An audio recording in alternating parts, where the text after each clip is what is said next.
Baik, selamat pagi pada para peserta webinar dan Bapak Ibu sekalian di Philip Securities Indonesia. Selamat pagi dan selamat datang kembali di edisi Philip Morning Market Call. Edisi hari ini hari Senin tanggal 7 Maret 2016. Untuk agenda hari ini kita akan mulai pembahasan dengan indikasi IHSG dan kemudian nanti akan dilanjutkan oleh saya Milka yang akan membahas untuk update report dari Bank BTN untuk akhir tahun 2015. Baik, kita langsung mulai dengan indikasi IHSG, di mana kami memperkirakan IHSG hari ini akan bergerak sideways atau akan bergerak di rentang yang terbatas di kisaran support dan resisten di level 4.780 dan 4.896. Adapun pembukaan yang cukup beragam di pasar Asia pagi ini diperkirakan akan memberikan sentimen yang cukup bervariatif untuk pergerakan IHSG hari ini. Sementara pada perdagangan hari Jumat pekan lalu, ini pasar global atau pasar Wall Street ditutup masing-masing menguat cukup tajam. Ini diperkirakan karena sentimen menguatnya harga oil dan juga data-data ekonomi mereka yang mulai membaik. Namun pada pembukaan Asia pagi ini, khususnya Nikkei justru dibuka menurun sehingga ini memberikan sentimen yang beragam pada IHSG pada hari ini.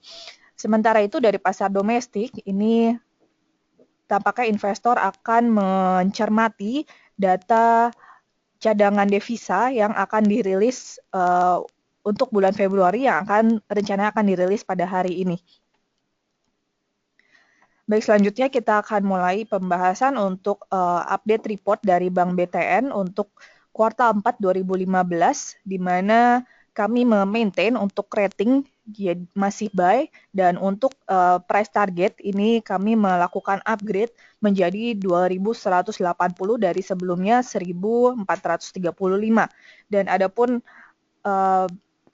revisi target ini sampai dengan akhir tahun 2016 ini disebabkan karena kami melihat adanya perbaikan kinerja yang cukup baik dari Bank BTN sendiri sepanjang kuartal 4 2015 yang lalu, di mana untuk net interest income atau pendapatan bunga bersih ini sepanjang tahun 2015 ini mengalami peningkatan sebesar 13% year on year menjadi 58,3 triliun, di mana ini lebih tinggi dari ekspektasi kami. Dan adapun kenaikan dari net interest income ini disupport atau didukung dari kenaikan atau dari pertumbuhan loan, pertumbuhan kredit mereka yang lebih tinggi menjadi 20% year on year, dan juga net interest margin mereka yang naik sebesar 40 basis point secara year on year. Dan untuk NIM sendiri secara quarter on quarter ini meningkat sebesar 10 basis point menjadi 4,87%, dan hal ini disebabkan karena lebih rendahnya cost of fund mereka dan juga lebih tingginya kasa atau dana murah dari BTN sendiri. Sementara itu loan ini kenaikan loan sebesar 20% year on year ini menjadi 139 triliun, didukung oleh sebagian besar karena tingginya permintaan kredit khususnya KPR untuk subsidi untuk rumah bersubsidi, yaitu sebesar 43,5 triliun rupiah atau naik sebesar 27% year on year. Dan hal ini tidak lain disebabkan karena tingginya permintaan dari program 1 juta rumah yang diselenggarakan oleh pemerintah sendiri. Sementara itu, untuk net profit atau laba bersih mereka sepanjang kuartal 4 2015 yang lalu ini mengalami peningkatan sebesar 61% year on year dan sebesar 61% quarter on quarter. Dan ini yaitu detailnya adalah dari kuartal 3 2015 yang lalu ini adalah sebesar 391 miliar, sementara pada kuartal 4 2015 mereka berhasil membukukan laba bersih sebesar 629 miliar rupiah. Dan secara keseluruhan untuk laba bersih mereka untuk sepanjang tahun 2015 ini justru mengalami peningkatan sebesar 62% year on year menjadi 1,9 triliun rupiah atau 16% lebih tinggi dari estimasi kami.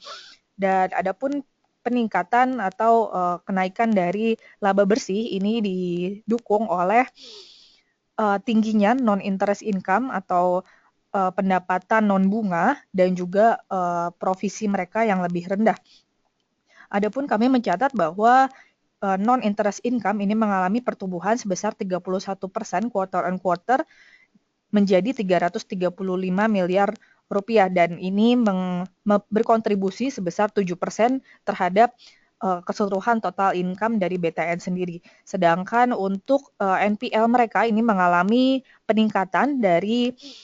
perbaikan maksud kami dari kuartal 3 yang lalu ini mereka masih mencatat NPL atau kredit macet sebesar 4,5%.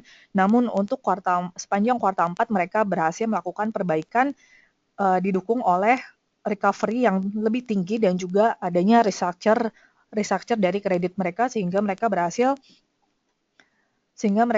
membukukan NPL ini lebih baik yaitu sebesar 3,42%. Sehingga dengan adanya perbaikan NPL ini memungkinkan Bank BTN untuk membukukan provisi yang lebih rendah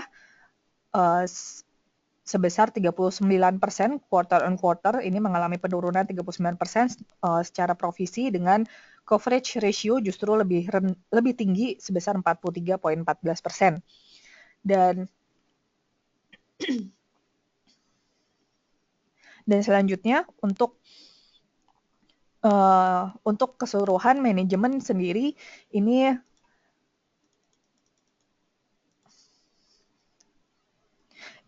dari Bank BTN sendiri mereka dari sisi manajemen ini memberikan guidance sepanjang untuk tahun ini yaitu untuk tahun 2016 di mana mereka cukup optimis. Tampaknya kami suka bahwa manajemen dari Bank BTN sendiri cukup optimis untuk tahun 2016 mereka masih akan membukukan 30-40% year on year pertumbuhan untuk laba bersih mereka dan didukung oleh margin yang lebih tinggi di mana mereka menargetkan margin mereka ini akan tumbuh sampai dengan 5% pada tahun ini dan untuk asset quality mereka akan mengalami perbaikan yang lebih baik.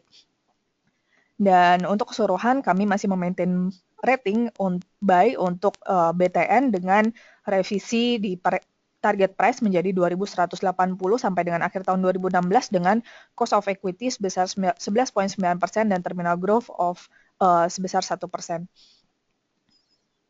Baik, selanjutnya kita melihat di sini untuk program 1 juta rumah dari Bank BTN sendiri, di mana Bank BTN sepanjang tahun 2015 yang lalu ini sudah merealisasikan pinjaman untuk mortgage atau untuk KPR ini sebesar 474,1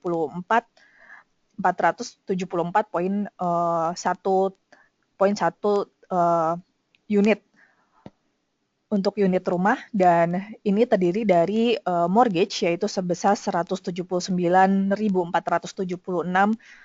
unit dan sementara untuk pinjaman konstruksi ini sebesar 294.623 dan kalau sepanjang tahun lalu mereka sudah membukukan pinjaman yang lebih tinggi dari target mereka. Di sini kita melihat bahwa dari target 2015 mereka hanya menargetkan untuk KPR subsidi sebesar 331.000 unit, namun pada kenyataannya untuk KPR subsidi mereka hanya berhasil membukukan sepanjang 2015 membukukan KPR sebesar 86,63%, sementara untuk KPR non subsidi ini mereka hanya menargetkan 100.000, namun pada realisasinya mereka berhasil membukukan 187,352 ribu unit dan atau 187,35% dan secara keseluruhan ini realisasi dari KPR mereka ini mereka berhasil membukukan 110% dari target sepanjang tahun 2015 dan untuk tahun 2016 ini dari manajemen sendiri ini menargetkan target KPR yang lebih tinggi yaitu sebesar 600.000 sampai dengan 700.000 rumah pada tahun ini. Dan untuk dan hal ini juga kami melihat cukup realistis target dari manajemen karena juga didukung oleh mortgage atau KPR subsidi mereka terutama yang di mana pemerintah seperti kita ketahui ini baru saja membuat kebijakan baru untuk terkait dengan teks dan juga untuk fund untuk KPR subsidi ini di mana pemerintah ini kemarin baru saja merilis kebijakan bahwa untuk pajak dari KPR subsidi ini akan dihilangkan atau sebesar 10% saja dan untuk maksimum price-nya atau harga maksimum dari KPR itu sebesar 250 juta. Dan selain itu juga dari sisi funding atau dari sisi pendanaan, pemerintah juga memberikan kelonggaran untuk perbankan, terutama untuk di sini yang diuntungkan adalah dari BTN sendiri karena untuk selama ini kita ketahui bahwa isu pendanaan ini cukup sulit bagi Bank BTN karena memang kurangnya pendanaan sendiri dan hal ini dibantu oleh pemerintah dengan cara mewajibkan karyawan dan juga perusahaan untuk menyisihkan 2,5% dari gaji untuk karyawan dan 0,5% dibantu oleh perusahaan sendiri di mana ini akan diberikan untuk funding untuk housing terutama untuk subsidi KPR subsidi. Dan hal ini cukup bagus untuk Bank BTN sendiri karena memungkinkan mereka untuk membukukan pendanaan yang murah dan juga jangka panjang. Dan untuk di bawahnya kita bisa melihat untuk guidance dari Bank BTN sendiri sepanjang untuk tahun 2016 di mana ROA ini ditargetkan sebesar 1,7 sampai dengan 1,9% dari realisasi 1,6% pada tahun ini. Kemudian ROE cukup flat, ini masih sama 16 sampai 18%. Sementara margin di sini kita melihat untuk margin ditargetkan lebih tinggi menjadi di atas 5%. Dan satu lagi di sini yang cukup menarik adalah dari sisi NPL di mana mereka cukup agresif dengan menargetkan NPL di bawah 3% dari sebelumnya 3,42%. Dan di sebelah kanan ini kita bisa melihat untuk keseluruhan key financial mereka baik actual untuk maksud kami ini secara estimasi untuk tahun 2016 sampai dengan tahun 2019 mendatang. Baik Bapak Ibu, selanjutnya kami membuka sesi tanya jawab. Bagi Bapak Ibu yang memiliki pertanyaan dapat diketik di question box yang tersedia. Terima kasih.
Baik, untuk pertanyaan pertama ini datang dari Bapak Robertus yang menanyakan untuk target beli dan jual BBTN di harga berapa, dan sekaligus ini juga menjawab pertanyaan dari Ibu Merisa Rusli yang menanyakan untuk BBTN di berapa jika ingin masuk.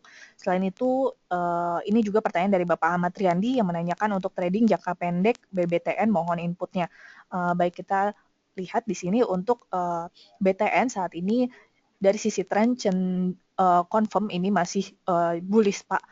Dan Bu, dan untuk jika ingin masuk untuk jangka pendek ini kami bisa sarankan paling dekat di sekitar level 1600, jadi bisa mengantri di sekitar level tersebut buy on weakness di level 1600 sampai dengan 1650, dan untuk target price jangka pendek ini saat ini berada di level 1800. Sementara jika Bapak dan Ibu ingin memegang untuk long term atau untuk jangka panjang sampai dengan akhir tahun 2016, ini target kami seperti yang tadi sudah saya jelaskan di awal, target kami secara fundamental adalah di level 2180. Demikian.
Oke, Bapak Ibu, selanjutnya selamat pagi ya. Ini ada beberapa pertanyaan mengenai Kalbe ya dari Bapak atau Ibu Sunarman dan juga ada beberapa pertanyaan lainnya. Kita bahas dulu ya dari sisi laporan keuangan untuk financial year atau untuk full year tahun 2015 kemarin. Seperti dalam laporan update ya, di sini kami menyampaikan bahwa penurunan profit, penurunan net income ini sudah diekspektasi sebelumnya ya, namun sebelumnya kami ekspektasi hanya sebesar 3-4%, tapi kenyataannya yang terjadi ini lebih besar, namun tidak terlalu signifikan ya, hanya 4 point something persen, jadi sedikit di bawah ekspektasi kami, namun itu tidak berarti apa-apa yang signifikan, jadi masih cukup bagus lah bisa dibilang begitu. Oke, langsung saja kita masuk untuk pembahasan update-nya. Di sini kami memberikan rating buy. Oke, di sini kita memberikan rating buy dengan target di 1455 ya. Jadi ada upside di sekitar 11-12% dari penutupan pada tanggal 29 kemarin. Jadi kalau kita ambil penutupan kemarin, saya rasa hampir sama ya. Jadi masih ada upside potensial sekitar 10-12% begitu. Oke, untuk poin pertama kita lihat dari sales ya. Ini naik secara year on year itu sekitar 3%. Menjadi sekitar 17,89 triliun rupiah, dan di sini farmasi dan bisnis farmasi dan bisnis distribusi ini mengalami penurunan, dan untuk bisnis consumer dan juga untuk bisnis nutrisi ini merupakan dua bisnis atau dua segmen bisnis yang memiliki growth potential yang sangat tinggi. terutama untuk Kalbe. Dan untuk kedua ya, di sini operating expense ini naik secara year on year ya, ini sekitar 30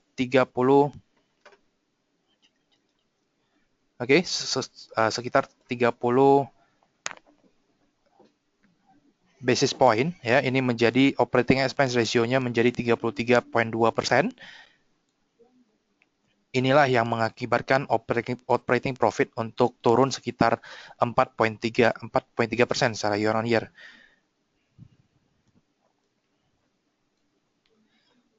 Oke. Baik, untuk poin ketiga ya, ini merupakan proyeksi dari pihak manajemen bahwa pada tahun ini, pada tahun 2016 ini mereka berekspektasi bahwa sales akan naik sekitar 8 sampai dengan 10% dengan operating profit margin ini sedikit masih sama seperti yang pencapaian tahun lalu ya. Ini sekitar 14 sampai 15%. Dan untuk export contribution atau untuk kontribusi ekspor ini masih akan flat ya, masih akan berada di level kisaran 5%.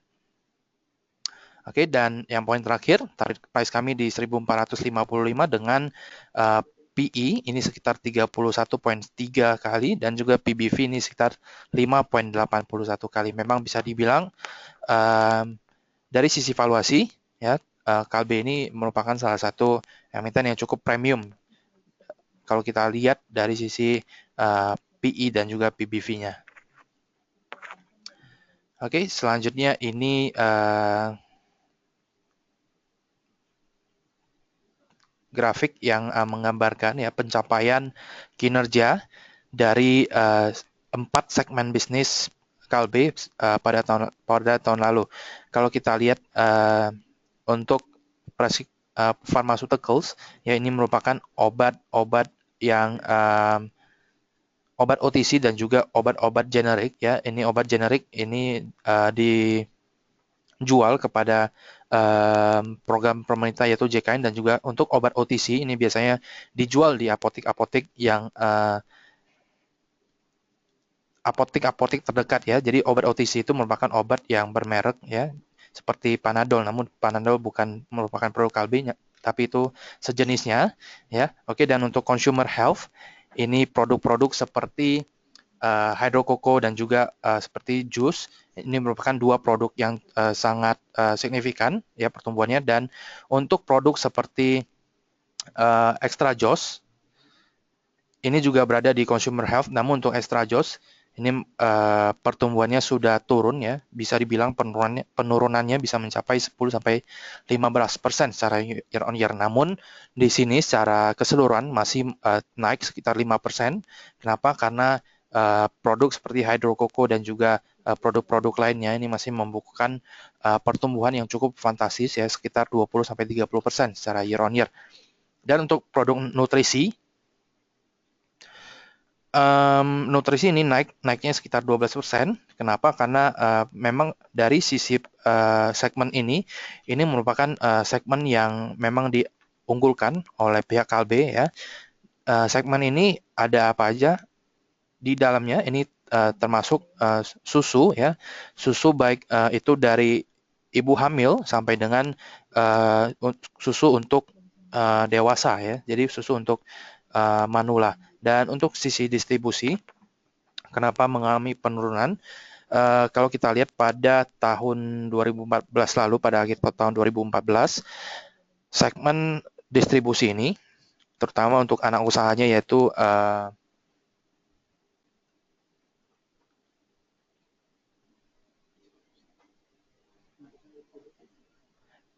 untuk bisnis distribusinya untuk anak usahanya ini dilakukan oleh Encephal Putra Mega Trading ya. Distributornya mengalami atau memutuskan kontrak dengan salah satu third party principal atau salah satu brand ternama yang produk-produknya biasa didistribusikan oleh Encephal, namun pada tahun 2014 kemarin ini sudah tidak lagi didistribusikan oleh Encephal ya. Jadi bisa kita lihat sales ini mengalami penurunan sekitar 2.2%. namun bisa dibilang dengan pemutusan kontrak dengan salah satu third party ini masih cukup stabil, tidak mempengaruhi terlalu banyak ya, karena kalau kita lihat pengaruhnya hanya sekitar 2,2%, jadi masih cukup bagus. Sehingga dari secara overall kita mendapatkan revenue growth ini sekitar 3% untuk tahun 2015 kemarin. Oke, kita langsung lanjut ke pertanyaan ya.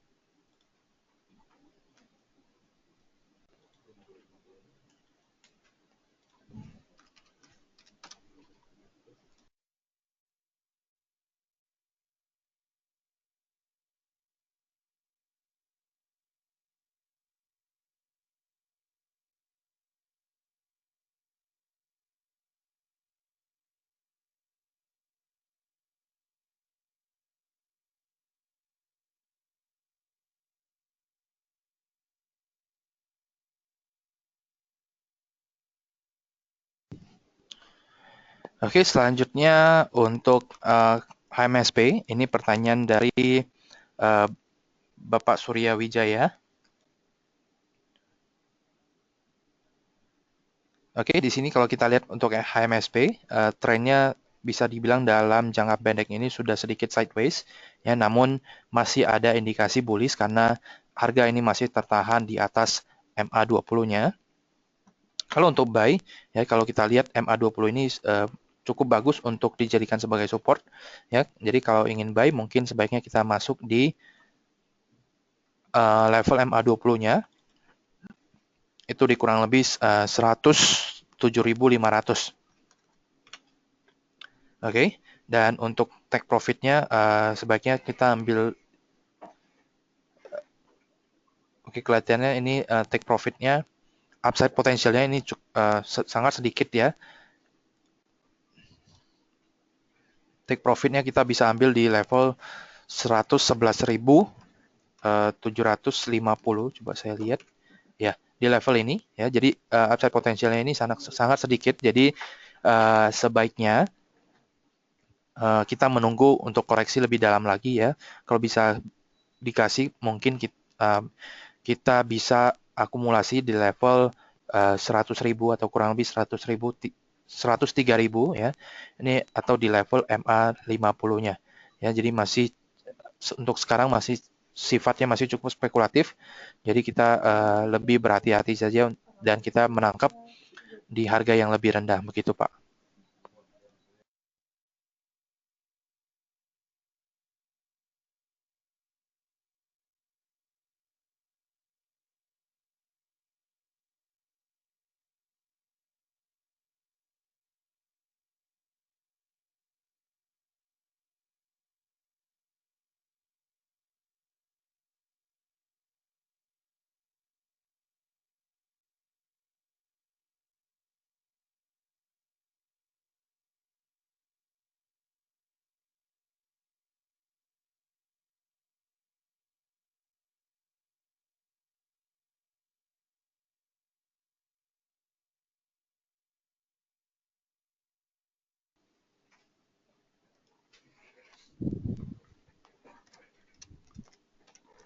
Baik, selamat pagi Bapak Ibu. Pertanyaan selanjutnya dari Bapak Bambang Heru Purwanto yang menanyakan untuk United Tractor dan SMGR.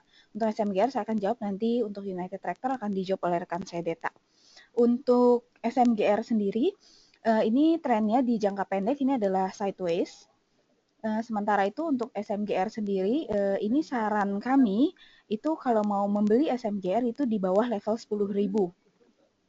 Di mana untuk target price secara fundamental adalah level 11.050. Jadi untuk SMGR karena saat ini sideways mungkin bisa buy on weakness saja di bawah level 10.000. Demikian untuk SMGR. Selanjutnya, pertanyaan selanjutnya ini mengenai saham PTP.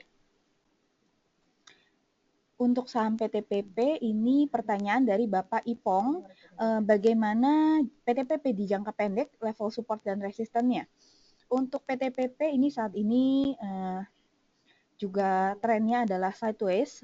Sementara itu untuk level support ini kami lihat di level 3.650 sampai 3.700. Ini merupakan harga yang cukup baik untuk masuk ke saham PTPP karena kami lihat ada support yang kuat. Ini di level 3.650 sampai 3.700.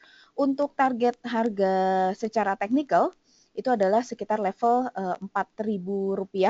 Jadi kalau secara fundamental sendiri ini juga tidak jauh di level sekitar 3.985 untuk PTPP. Pertanyaan selanjutnya dari Ibu Merisa Rusli untuk PTBA. Untuk PTBA ini kita lihat dulu chartnya. Untuk PTBA secara jangka pendek ini kami melihat masih ada potensi penguatan untuk PTBA.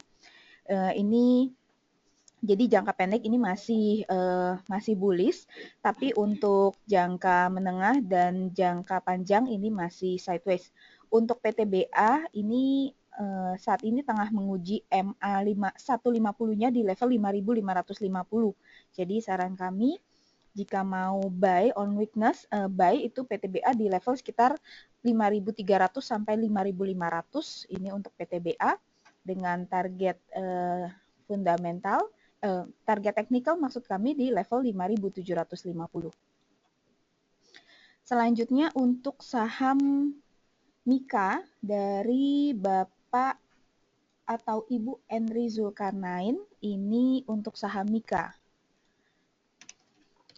Untuk saham Mika ini dalam 2 hari terakhir ini memang mengalami penguatan. Jadi untuk Mika sendiri ini secara teknikal ini kita lihat karena saat ini stokastik juga sudah oversold, jadi bisa spekulatif buy untuk saham Mika di level 2120 untuk saham Mika. Sedangkan untuk target teknikalnya ini target price-nya bisa dijual di harga 2.260 demikian.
Baik, saya akan melanjutkan pertanyaan untuk saham United Tractor. Untuk saham United Tractor, untuk trennya sendiri ini masih cenderung bearish untuk jangka pendeknya. Jadi kami belum menyarankan untuk masuk ke saham United Tractor. Namun jika Bapak Ibu sudah memiliki saham United Tractor di level di atas sekitar 16 ribuan, ini bisa memasang stop loss. Ini di sekitar level swing low-nya, yaitu di sekitar level 14 ribuan. Untuk saham United Tractor sendiri ini masih bearish dan belum ada katalis untuk pembalikan arah tren. Sedangkan jika kita melihat dari sektor industrinya sendiri, ini juga belum ada katalis positif dari industri pertambangan.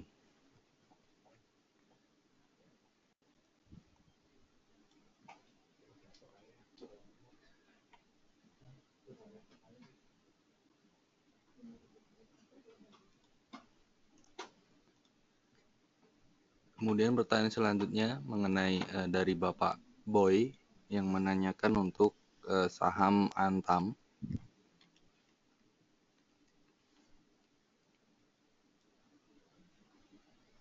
Untuk saham Antam ini sudah memasuki fase bullish untuk saham Antam. Jadi jika Bapak Ibu memiliki saham Antam di level di bawah 350, ini saran kami di hold. Kemudian apakah bisa menutup gap di 15 Oktober? Jika kita melihat dari trennya sendiri ini kemungkinan besar bisa untuk menutup gap di tanggal 15 Oktober. Jadi sebaiknya kita tunggu saja. Atau di hold jika Bapak Ibu memiliki saham Antam, demikian.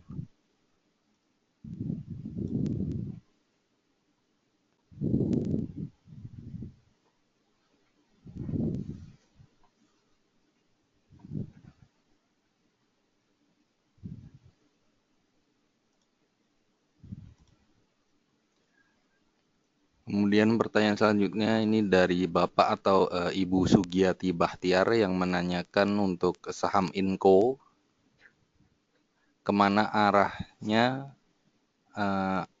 ada tidak efek dari kenaikan nikel. Baik, untuk saham Inco dan komoditas lainnya, ini terutama komoditas metal lainnya, ini memang memiliki pengaruh positif terhadap harga komoditas nikel. Jadi jika harga nikel maka kemungkinan besar maka saham Inco akan mengikuti pergerakan saham nikel. Jadi korelasinya positif. Sedangkan untuk trennya sendiri untuk saham Inco saat ini sudah mulai bullish atau sejak maksud kami minggu ini atau minggu kemarin ini sudah mengindikasikan fase bullish.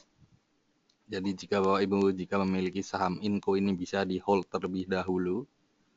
Namun secara fundamental sendiri kami memiliki target harga ini untuk saham Inco adalah di level 1400. Jadi ini secara fundamental harga Inco ini sudah melebihi target price kami yaitu 1400. Namun secara technical sendiri ini masih dalam fase bullish untuk saham Inco. Jadi secara teknikal ini Inco bisa di hold jika Bapak Ibu memiliki saham Inco di level bawah, nanti bisa dijual di sekitar level 2000-an atau 1900 hingga 2000. Demikian.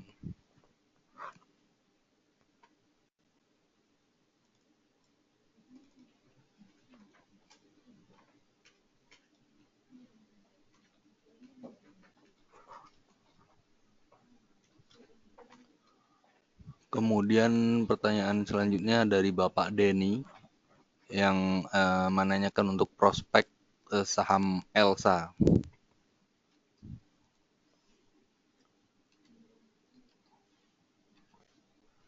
Baik, Elsa dari sisi bisnis atau dari sisi industrinya ini memang harga minyak ini sudah mulai mengindikasikan rebound untuk jangka pendek, namun untuk jangka panjang sendiri kami belum melihat indikasi positif penguatan harga minyak untuk jangka panjang.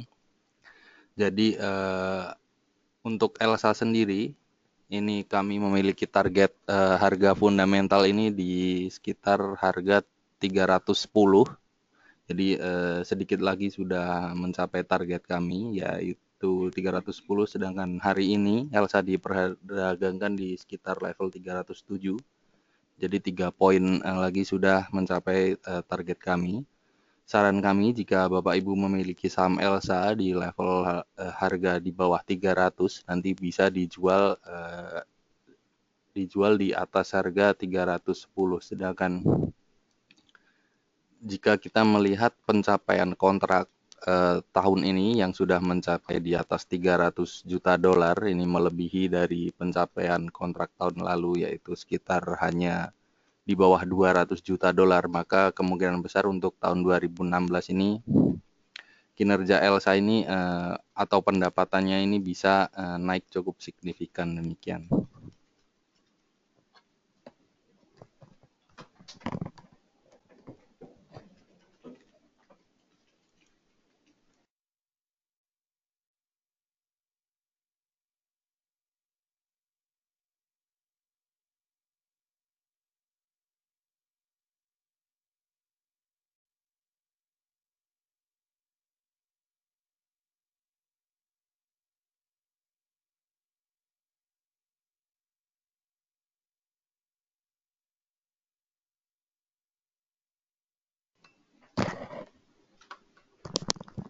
Baik, pertanyaan selanjutnya ini mengenai saham MAPI dari Bapak Rudi Ruslan. Apakah masih akan naik?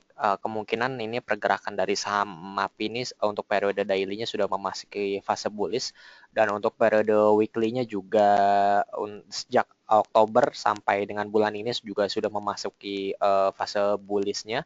Oleh karena itu kami bisa menyarankan untuk masuk ke MAPI dengan trading buy dengan target sementara ini berada di level 5.500 untuk saat ini.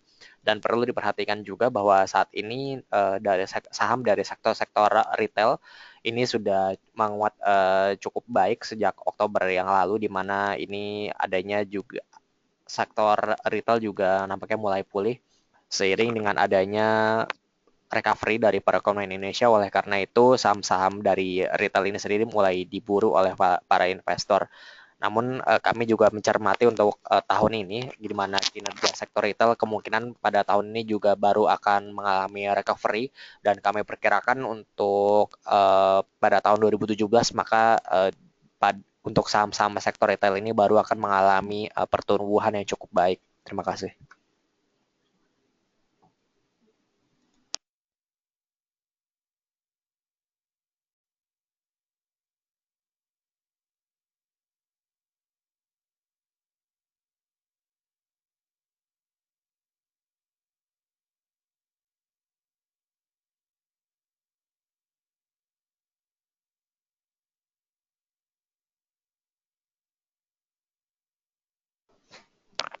Baik, pertanyaan selanjutnya dari Ibu Lidi mengenai saham Akra. Ini bagaimana untuk saham Akra, ini fasenya masih cukup bullish untuk saat ini. Saran kami juga masih bisa mencoba untuk buy di level harga sekarang, yaitu di 7.725 dengan take profit sementara di level 8.000.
Baik, pertanyaan selanjutnya ini pertanyaan untuk saham Adikarya atau ADI ini bagaimana?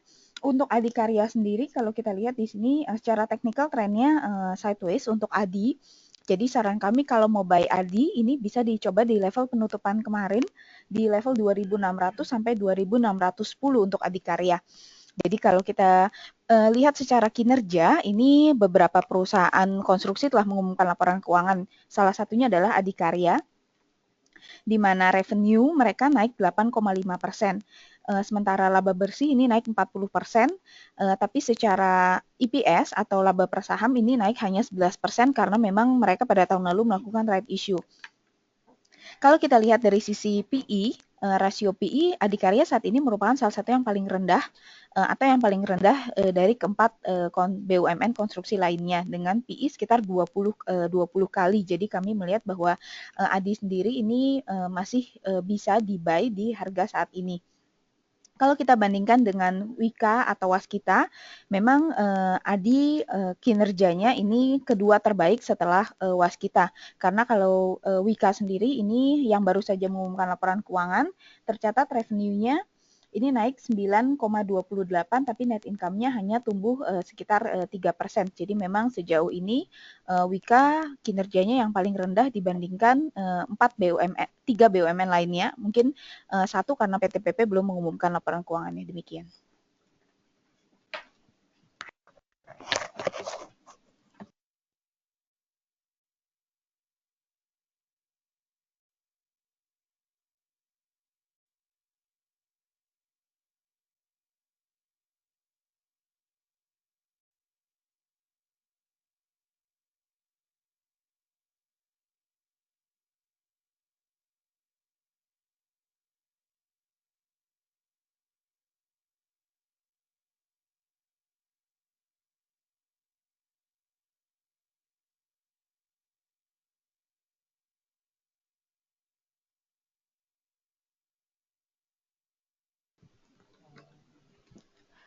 Untuk pertanyaan selanjutnya, pertanyaan dari Bapak Haryanto Suyitno yang menanyakan untuk saham Telkom.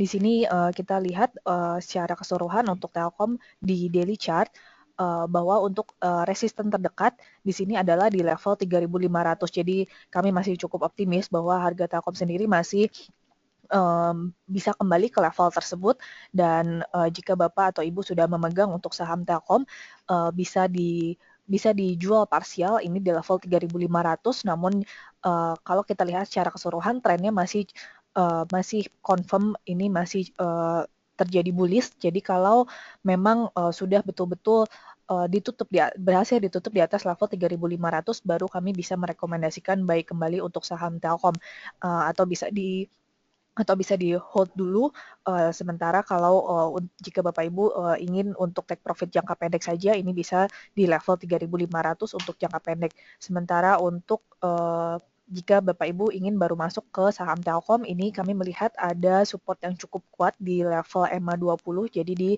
sekitar level 3.300 jadi kami bisa rekomendasikan untuk masuk di sekitar level tersebut. Terima kasih.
Selanjutnya pertanyaan dari Bapak Robertus Emmanuel yang menanyakan untuk pergerakan dari saham Bank Mandiri, BRI, dan BCA.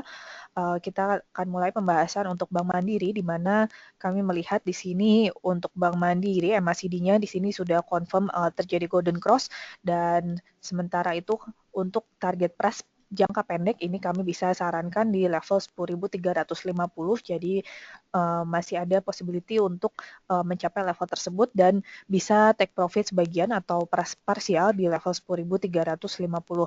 Dan untuk support saat ini berada di sekitar level EMA 20, jadi saat ini berada di sekitar level 9.550 sampai dengan 9.600.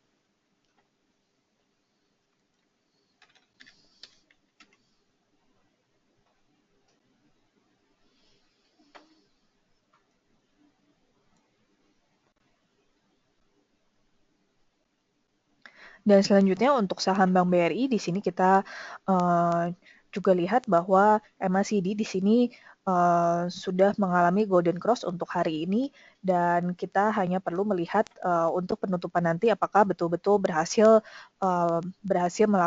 ditutup confirm golden cross atau tidak. Dan untuk saat ini berada di untuk target price terdekat saat ini berada di level 11.625. Jadi karena sudah mendekati level resistennya, kami bisa sarankan untuk take profit sebagian. Dan namun jika Bapak Ibu ingin hold untuk jangka panjang, ini kami bisa sarankan untuk hold dahulu sampai dengan ke level take profit berikutnya berada di level 12.300.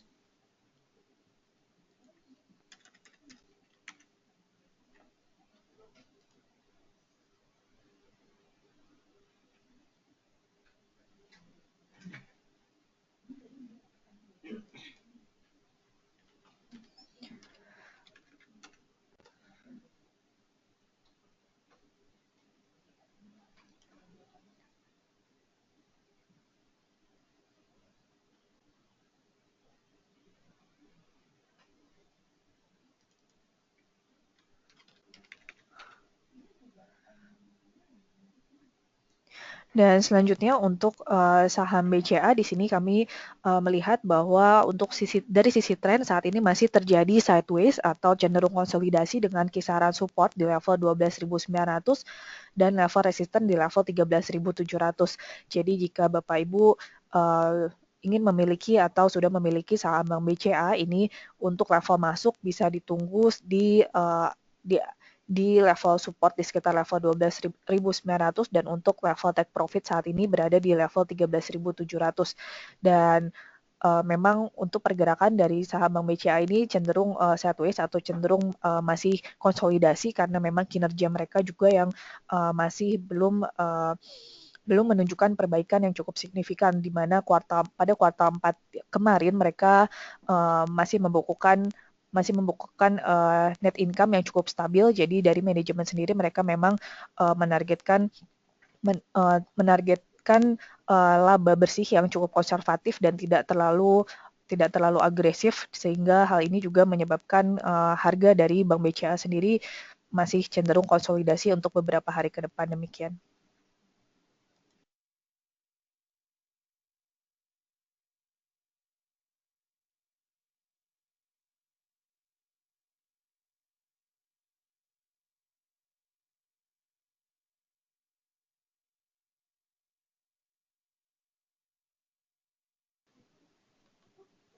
Baik Bapak Ibu sekalian, karena sesi trading sudah dimulai beberapa menit yang lalu, kami harus mengakhiri untuk sesi Philip Morning Market Call hari ini dan kami mengucapkan terima kasih atas partisipasi Bapak Ibu sekalian dan sampai jumpa kembali di edisi Philip Morning Market Call pada edisi esok hari di jam yang sama. Terima kasih, selamat pagi dan happy trading.